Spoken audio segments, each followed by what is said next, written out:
Recommendations? Sure. So I've got one this week, and my recommendation is Spriggan, a movie from 1998.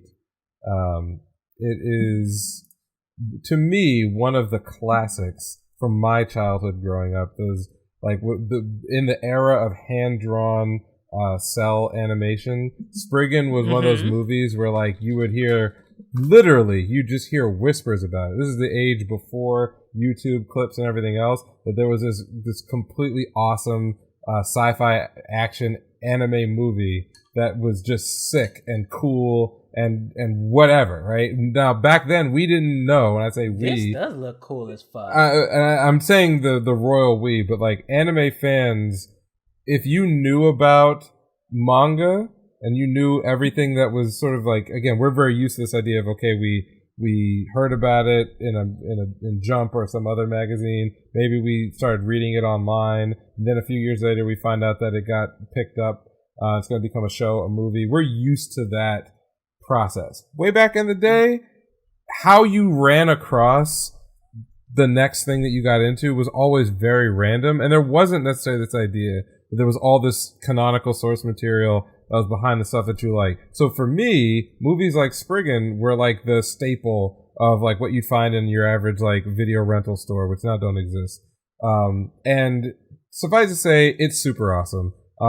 To sort of summarize, the story follows a young man who is extremely gifted in the combat arts. And the manga itself is, he gets involved with like an organization that kind of goes around the world securing artifacts from prehistory that are of great technological value and advancement. The Spriggan movie covers the second arc of the manga. Now, this is not something I knew when I saw it. I just thought it was a cool story.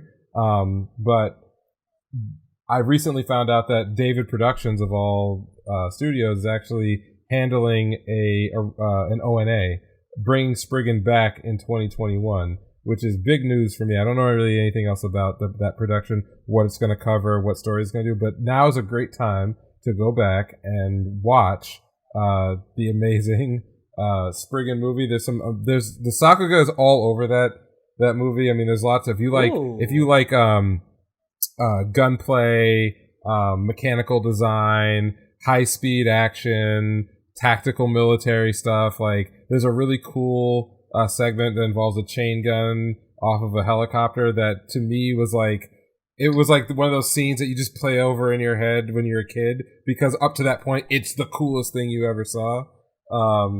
And there's a lot of other like weird like metaphysical stuff that's involved. But the manga itself ran for about 8 years, starting in like 89. I think it went like 89 to 96 or 97. And so I found that like way after the movie came out. And I think it holds up in terms of like just being a cool concept. But yeah, go check out the Spriggan movie wherever you can find it. I don't think that it is currently available for streaming on any major platform, but I could be wrong. You could probably get it on Amazon, I think. But it's really, however, by hook or by crook, if you can find the movie, go take a look at it. It's really cool.